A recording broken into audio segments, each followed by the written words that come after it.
Hello, and welcome to another week of your astrology forecast. This is for the week of April 21st through the 27th. Grab a cup of coffee, tea, or a drink. I don't know how your week has gone, but certainly has been an interesting and eventful month so far. My name is Laura Chung. I am a Western tropical astrologer. I use the whole sign house system.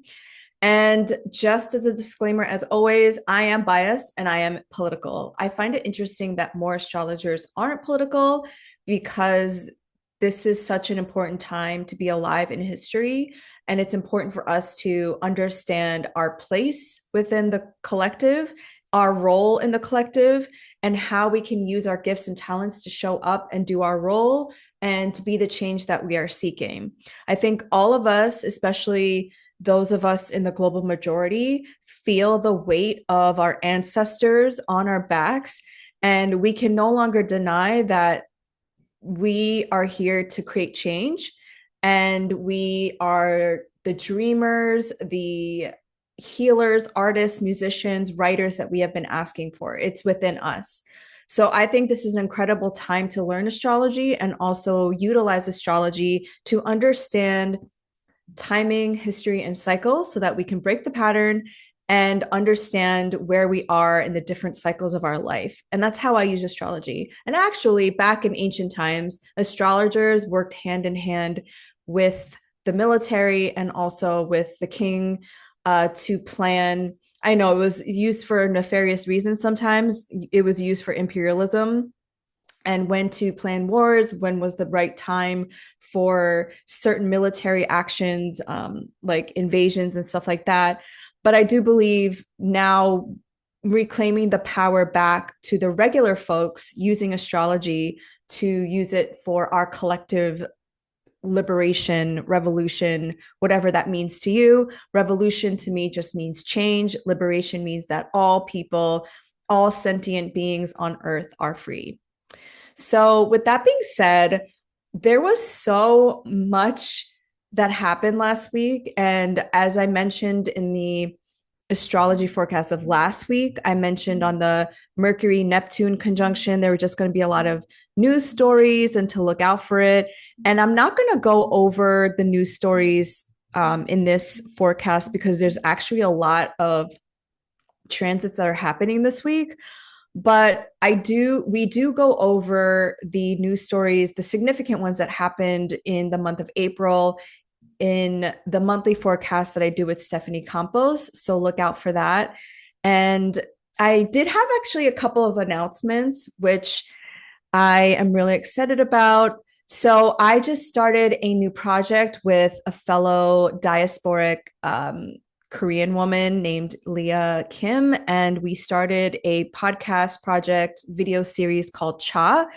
And this really came about because I was finding that since October 7th of 2023 and losing a lot of people in my life and just really being more aligned in my values and the people that I wanted to be around and surround myself with and build and cultivate community based on shared values, I found that a lot of people that I was meeting on Instagram and TikTok were actually in the New York tri-state area. So we were having such amazing conversations, not just about Palestine, Congo, and Sudan and our shared advocacy for all of those causes, but we were just like, all of the people I was meeting was just so interesting. People who are artists and writers and healers, and just really, I think what really inspires me about everyone is just their willingness to be uncomfortable and show up even though it might cost them something. And I think that quality I was really looking out for in community. So I approached Leah, who I had she had me on her podcast, and I said, do you want to do this project together, because it would be cool to have tea with them. That's why it's called Cha, because Cha is tea in Korean, and just get to know people more in a multi-dimensional level, because I think activism and human rights is at the basis of all of our friendships, but we're so multi-layered. Like we have so many different interests. So That's Cha, and that's available to watch on my YouTube channel and also my podcast, Awaken in a Line. And please let me know what you think. I know Nelly by nature is she's a huge voice out there and a huge creator. And she was our first guest, and we've already been getting great feedback. So thank you so much. Please share the episodes with your friends and family. And a new episode will drop every Wednesday, Mercury Wednesdays. And then the second announcement is that I'm doing a book club with my friend Anita Kopacz. She wrote the book The Wind on Her Tongue. This is the second of the series of the Daughter of Three Waters trilogy. The first of the series was Shallow Waters, based on the Yoruba deity of Yemeya. And this book is about Oya. And Oya is the goddess of wind and change. And it's basically, if you really like books about fantasy, spirituality, and she brings you on this like heroines and heroes journey. But I really love this book because it talks about Oya, who has this very powerful magic that in the beginning of the book she's really afraid of, but then ultimately she starts to work with her magic and her gifts, and she uses them to change both her physical environment but also her life. And it's just like such a easy read, and it's really fun to read. And I think because this is a 9 year and 9 is Oya's number, and this is such a year for change, I thought this would be a great time to read this book together. And back when I used to live in the city, I used to do book clubs all the time. And I used to take them so seriously because like I would have all my friends, I would have my book club friends over, and I'd make this huge spread. And then people would show up and not read, and it would get me so annoyed. But so book club has always been a part of my life. And I love being in book club. I love talking about books and reading together. So if this interests you, I will post all of the links down below. The actual meeting for the book club is May 20th, which is the start of Gemini season.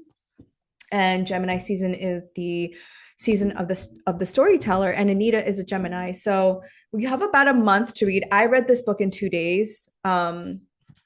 I just like couldn't put it down. So a month should be about enough time for people to read. And we're going to talk to Anita. She's going to be in the book club meeting, and we're going to talk about themes of Oya and the 9 year. We're going to talk about the the um, the journey for her writing this book, because the way that she writes books is Anita, my friend who is the author, downloads and gets visitations from these goddesses. And it's just a very interesting way that Anita also channels her magic. And then we will offer prompts for you if you're interested in unfurling your own inner magic, because we all have something within us that we have to offer to this world. And yeah, it's 90 minutes, it's $27. It's going to be really fun. So join. And then the last announcement is that I guess something that most people don't know if you don't follow me on Instagram is I've been supporting two families who have been displaced from Gaza, and their families are now, well, one family is still in Cairo. The other family has since moved to Turkey, Amira and her family. Amira is the mother of two daughters, and she also is supporting her parents. Her husband, unfortunately, is still in Gaza, and the rest of her family. But she had to move away from Cairo because they can't get work permits there. So she moved to Turkey. But unfortunately, until she gets an actual job, she doesn't have the funds to support herself and her family of her parents, her daughters, and herself. So it's a family of five. And so she's asking to raise $2,700. So that's a lot for one person to come up with, even in the US. So if 100 people donated $27, she would have enough money. This is just an ongoing support that I am committed to. So I went to Egypt. I went to Cairo, Egypt in November and December of last year. And I raised money for Amira's family and Ahmed's family. And, um, because they can't get work permits because they're essentially not recognized by the Egyptian government. And obviously, or maybe you don't know, they can't go back to Palestine. So um, it really is important that this isn't looked as a donation or charity, but as solidarity with people who are being displaced from their homes as a result of occupation, as a result of our tax dollars. So if you have the capacity to donate anything to Amira's family, I will post her GoFundMe down below. And thank you so much for getting through all of that. Now we can go through the transits. This is such an interesting week in terms of astrologically and how you might be feeling. Last week, Mars was at the anaretic degree of 29 Cancer. And I really felt it. I felt the collective crashing out. I felt myself kind of being an emotional mess. And just this feeling of, wow, like I don't even want to, not that I was ever that person, but I don't ever want to go back to being normal or the way things were. And I expressed some of this last week because the more you awaken and the more you learn and educate yourself, the more you realize how the systems and structures that are in place are just so evil and violent. But then the more you awaken and the more that you appreciate how sacred life is, the more rooted in you are with yourself. And I think that's what collectively people are going through right now, right? We had Pluto moving into Aquarius, we had Neptune moving into Aries. Next month, we're going to have Saturn moving into Aries, and then just all of these outer planets moving into new signs. It just feels like the collective is awakening to a new level. So this week, it really feels like something is coming to a head because at the end of the week, we have a Mars opposite Pluto, the last one of the series, and then a new moon in Taurus, which is a new beginning. So happy Taurus season for all of you Tauri out there. Happy solar return. And if you're a Taurus rising, this is a glow up in your physical body and physicalness. So we are coming off of a third quarter moon in Aquarius. We're in the waning phase of the moon. And as the morning hours start, like very early Eastern time on April 21st, the moon will conjunct Pluto. So this is always going to happen at least once a month. The moon, anytime it goes into Aquarius, will make that contact with Pluto. And I think whenever that happens around that month, things just feel really deep. Things just feel, because deep doesn't mean dark necessarily, but Pluto is the planet of transformation. It's the death and rebirth. And I'm filming this day on Easter Sunday, which is essentially a rebirth story, right? Jesus was crucified on the cross on Good Friday by an occupying force, the Roman Empire, by Pontius Pilate. And Jesus was a 33-year-old brown man who was essentially a socialist. He wanted to give and heal, and he communed with the poor people and just the people who are marginalized in society. And I'm just telling you, if Jesus was alive today, he would be deported by ICE. That's all I'm saying. So I think that this Plutonian energy coming after Easter Sunday, which is a story about the resurrection, about the rebirth, it's similar to Inanna's story, Inanna's descent into the underworld, and then she comes up as a morning star during the Venus retrograde. The myth of Inanna is related to the Venus retrograde story. So there is like something about a rebirth, right? And so the moon, which is our body and our memories and our feeling of safety and security in our home, connecting with Pluto, the planet of power and our shadows and transformation and rebirth. Um, I'm hoping that this is more of a feeling of a rebirth, that we are no longer going to accept violent structures, violent situations, abusive partners, abusive situations, right? We're going to take our power back, which is Pluto. So on April 21st, Saturn will conjunct the North Node at 26 degrees. The last time this happened, when Saturn conjunct the North Node, was in Scorpio in 2013. So this is essentially ending a 12-year cycle, which also coincides with the Jupiter and Gemini cycle as well, because Jupiter transits through a sign every 12 years. So think back to what happened in 2013, because that can give you clues as to what story was ending and simultaneously beginning. 2013 for me was a huge year. That was the year that well, he's my ex now, but my ex partner and we bought a home together. We definitely were on that marriage track. This was also my Saturn return. And well, I was coming off of my Saturn return.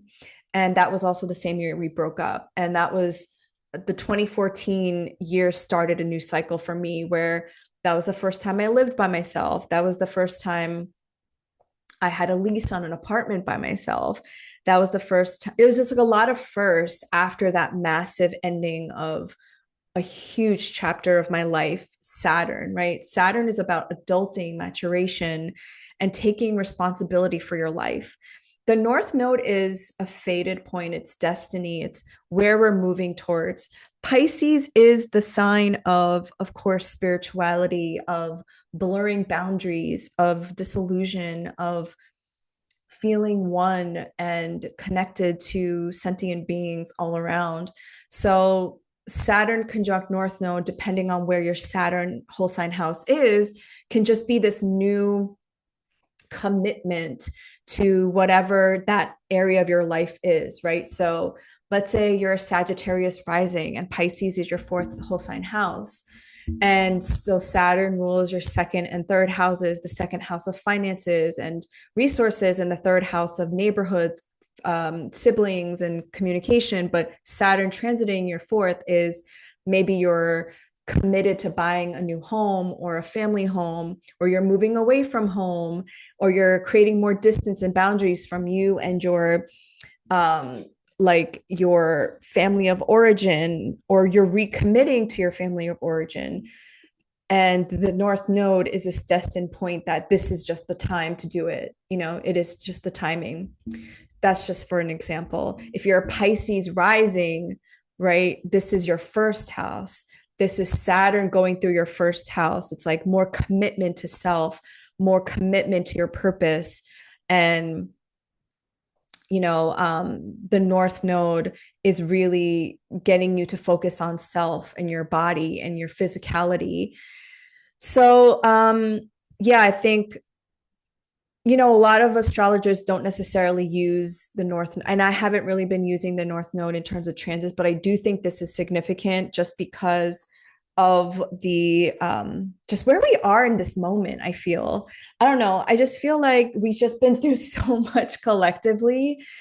Especially, it just feels like since last December we've just been like in a hanged man energy, and we've just been having to sit with our feelings and just being honest with things. And again, I think being somebody who values authenticity above all else, is just having to be real and honest with myself of what it is that I truly desire versus what I'm asking for in terms of external validation, or things that I think I want because they'll make me feel better, or someone's approving me of something, And just again, sitting with the feelings and just being honest is not easy sometimes, because there's so much distraction. There's so many ways you can distract yourself now. In my day, when I was growing up, we didn't have social media. my first computer was when I was 18 years old. So I felt like there was just more time to sit with empty space and imagine and dream. And I think that's why I was so good at manifesting because I really had to sit with stuff. And then, in my 20s, you get into, I think I had Facebook when I was like in my sophomore year of college. So, yeah, later on in life. And I think it's harder to manifest things when you're being shown everything to your face and then the external is informing of your imagination. You know what I mean?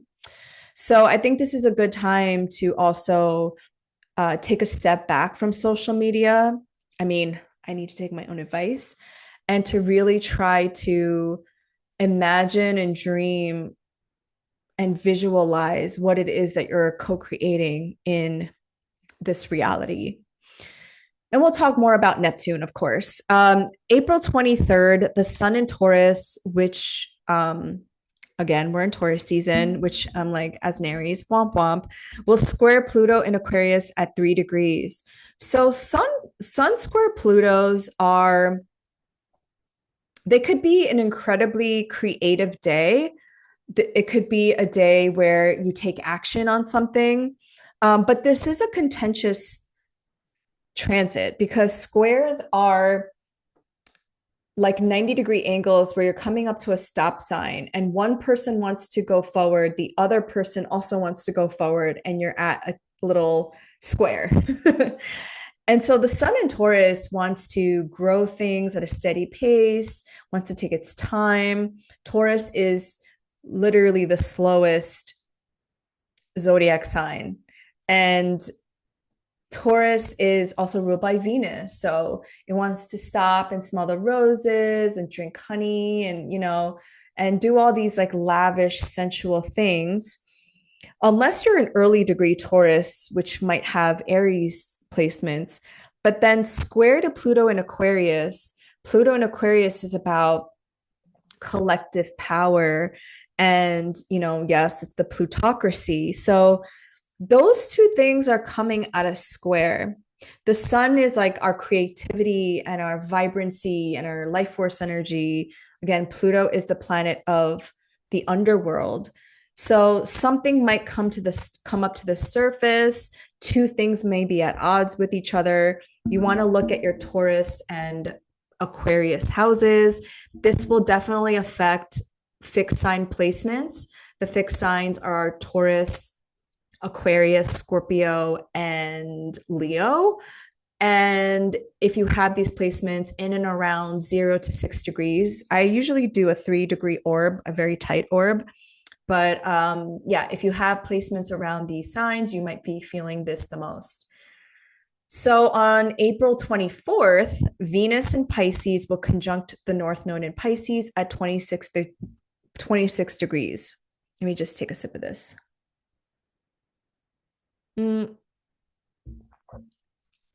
So Venus is still retracing its steps from its retrograde.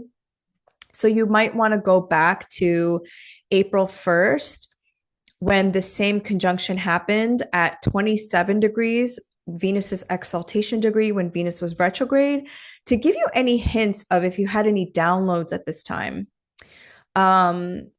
Because Venus will conjunct the North Node and then Saturn at 27 degrees. And Venus conjunct Saturn will bring you back to April 7th when this happened at 25 degrees when Venus was retrograde. So like I was saying on April 21st, Saturn conjunct the North Node is this signature of committing to your destined path. Okay, whatever that Pisces house is for you. Venus is the planet of bonds, attraction, beauty, love, and Venus is exalted in Pisces. Ultimately, I think this is going to be very sweet. This could even mean meeting a soulmate. Soulmates don't have to be romantic. They could be platonic. Again, if this is like, let's say you have a Pisces 10th house, 6th house, you could attract your dream work opportunity, dream job, dream gig, dream career moment It's just something is trying to come in that is sweet. Okay. Again, this is Venus retrograde in its exaltation. Venus is on the throne, and the North Node is about increasing. It's the head of the dragon. It's Rahu. So Venus then conjunct Saturn. What I said the last time this happened was this is a signature of commitment, of being real, but not in like a Debbie Downer way, but like let's say Venus and Saturn, they always have this relationship because Saturn is exalted in Venus's sign of Libra. So I do think that Venus conjunct Saturn is committed relationships, created committed bonds. This could also be, you're just committed to whatever it is that you're doing. It could be a project, it could be a music venture. I had one client who released music during this conjunction back in, I think, when Venus was in its shadow period. And she had a lot of Pisces signatures. And I said, oh, this is a great time to release because this is you committing to your future music career. So this is a commitment signature. And I think it's going to be really nice. And also, any conjunction is a new cycle. So April 24th is a Venus and Pisces day. April 26th, this is kind of the energy we've been working up towards. So you might even feel this starting on April 23rd, to be honest, because I noticed any Mars opposition to Pluto, you kind of start feeling it 3 days before this happens in an applying opposition. So this is the final time they will oppose each other at 3 degrees. And this will bring you back to January 3rd when the opposition happened at 1 degree. So you want to look at your Leo and your Aquarius houses. This is, yeah, I mean, if you can track the whole Mars retrograde story, what was that about for you? Mars is the planet of, yes, war, anger, conflict, but ultimately, Mars is the energy you want to use to go after your desires, to take action, to burn away fear. I think rage and anger are potent catalysts to use as energetic power to manifest, because when you manifest, you have an intention, you use your focus on a specific intention, but you need an emotional catalyst to back that up with, like kind of like a rocket ship. And Mars can be that catalyst for a lot of people. So you want to track also the oppositions. The first one happened November 3rd, but they were in different signs. So Mars was at 29 Cancer and Pluto was at 29 Capricorn. And then the next opposition, like I mentioned, happened on January 3rd between Leo and Aquarius. And this will be the third and final time. So if you can look back in your photo gallery, look back on your calendar, your journal. I suggested to my clients that they journal about this opposition because it's a very important opposition to work with, not to hide from. And then this will be the final time on April 26th, which is a Saturday. So the same day, Mercury in Aries will be out of its shadow, and that Mercury retrograde story will officially end because Mercury is like moving very quickly through the sign. So Mars and Leo opposite Pluto and Aquarius at a collective level, at like a mundane level, can mean, unfortunately, I hate to report on this, but y'all know me. I've said this every opposition. It can mean war. I mean, we have an ongoing genocide. It could mean violence. We just had another school shooting last week at FSU. Just abuses of power, but also with that, It can mean that something comes to the surface, some abusive situation, some revelation, right? So back in December, when Mars was stationing to go retrograde on December 6th, I believe, on December 4th was when allegedly Luigi Mangione unalived the United Healthcare CEO. I personally don't believe he did that. I don't believe he did it. I think they got the wrong man, but that was also the same day that President Yoon of South Korea declared martial law. Mars martial, okay? Something else happened that day, and I don't remember, but that was essentially the start of the Mars retrograde. And then like if you track your story, every opposition would have told you how you were going to deal with or grapple with an abusive situation or a power dynamic that you were meant to stand up to finally or break free from, essentially. I'm speaking very broad because for everybody it's a different situation. My clients, for example, have had to deal with like an abusive work situation or want to quit their job, but they don't know how to, like make a living yet. And some people have gone through relationship things. So wherever you have that opposition between Leo and Aquarius is where you'll understand how this will manifest for you. Okay, so April 27th, I'm going to share the screen because this is the new moon in Taurus, which normally I love a new moon in Taurus. It's my favorite moon to plant, like literally plant seeds in the garden or in a pot. And as you're planting them, you plant seeds of intention with your intentions. Like normally, this is what I love to do. However, this is a different kind of flavor. And I don't know. I think that you can plant your seeds with intention on this new moon. I also like when you plant an intention a few days after the new moon when you can see a little sliver of light. And that might be a good time when the moon is in Cancer to also plant intentions.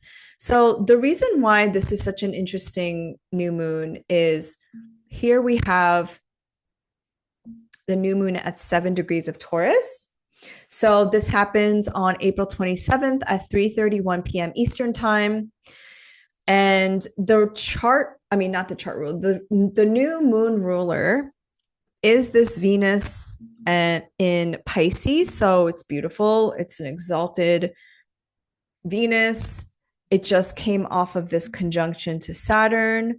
So you're making commitments, you're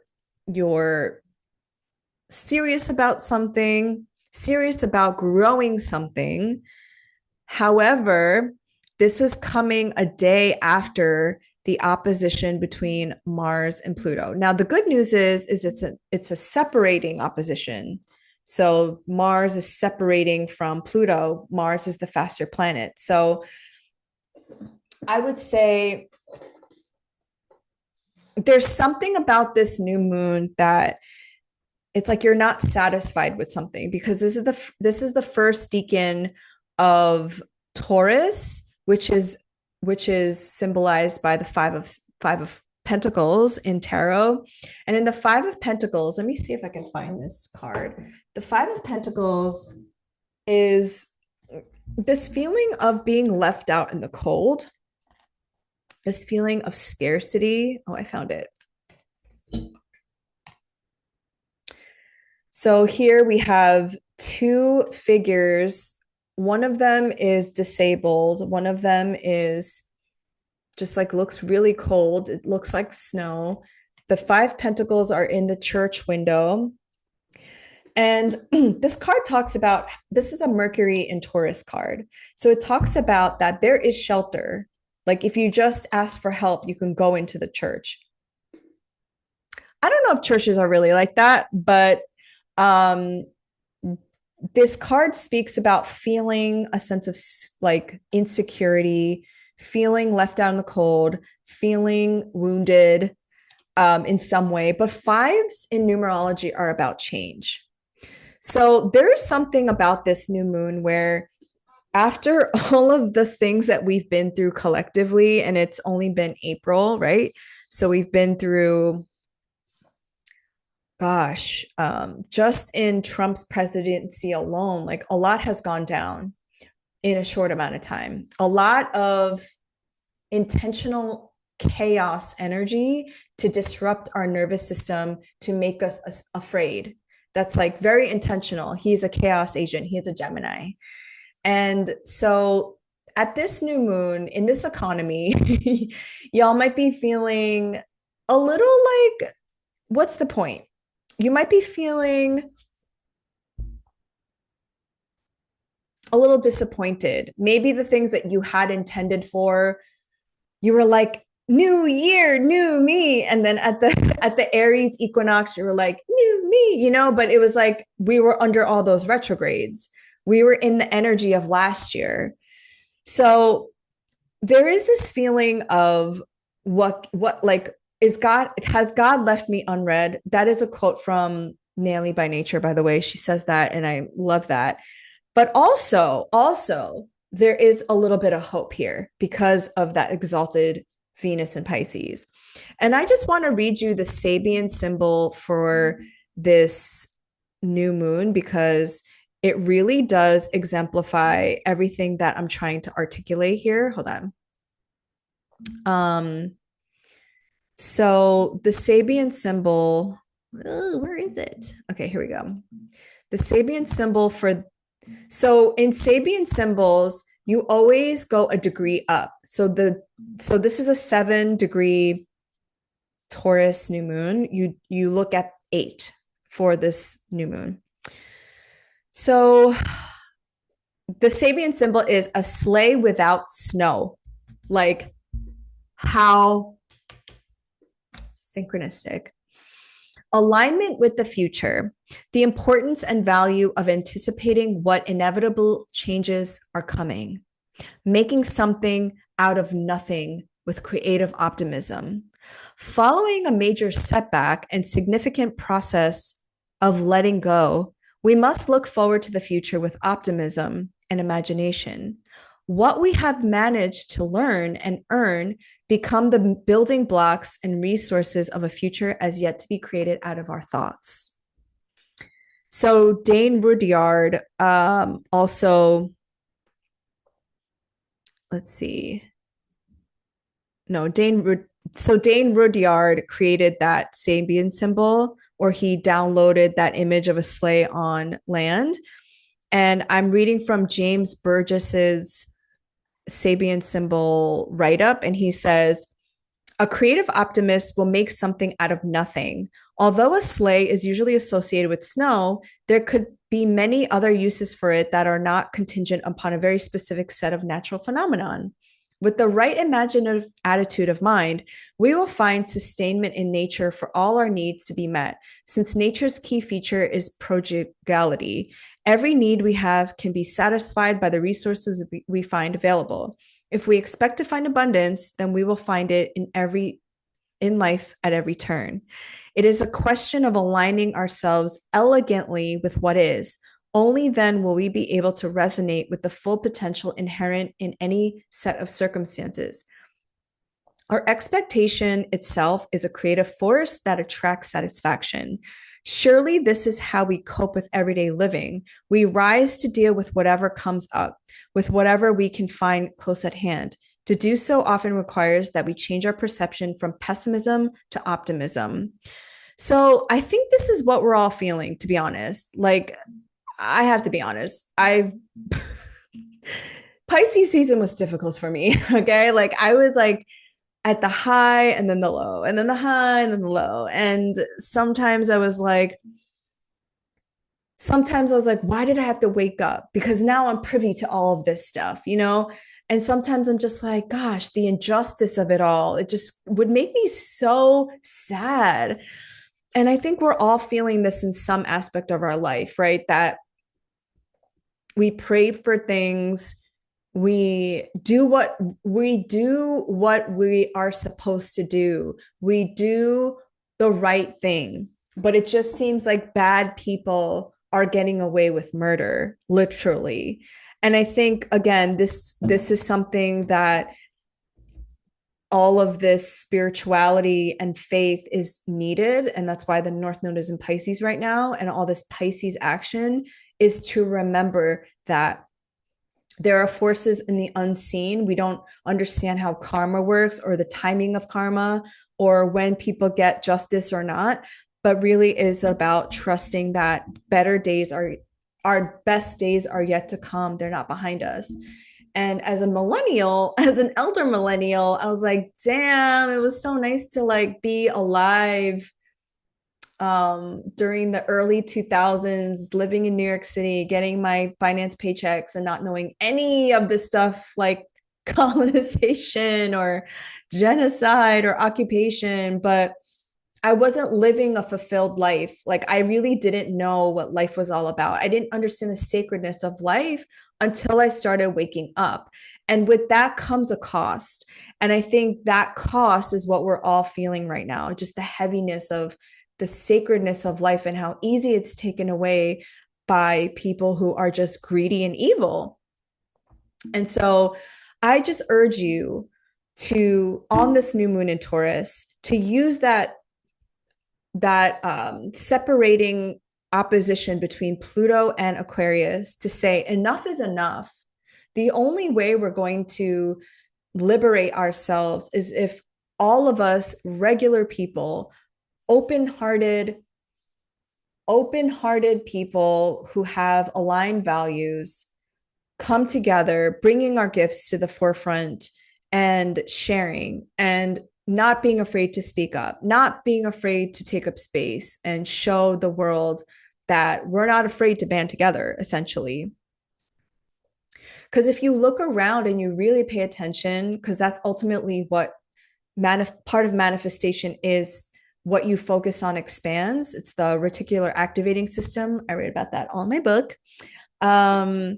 Is to pay attention to all the good that is happening in the world, because it's so easy to keep paying attention to the violence and the destruction, right? But you have to really intend to look at where there's good in this world, because there is so much of it happening. We just don't see it in media because, violence and negativity is what really does like drive our algorithms right now. So yeah, new moon in Taurus. You're probably feeling that like womp womp, but our best days are yet to come. Collectively, individually, it's all coming. So if not, it's already happening, right? Because I don't think that we are primed to see time in the proper way, because we're conditioned to see time as linear and binary. Whereas if you're already intending something, it's already happening, it's already unfolding. The timing then is not up to you. The timing is up to a divine. It's ultimately Saturn. Saturn is the god of time. So that's why I think this week is so profound, because I feel like this is a turning point. And, last week, all the planets started going direct. And this is like when I think things are just going to start to shift. And I think not that we're smooth sailing by any means, but I do believe March and April were the most difficult months of 2025. So I think after the new moon in Taurus, I think you're going to start to see that things are going to start to move forward, because now we're out of the shadow period and all planets will be direct until I believe when Pluto goes retrograde sometime in May. But anyway, I just wanted to send you all my love. Thank you so much for subscribing, for commenting, and I will see you next week.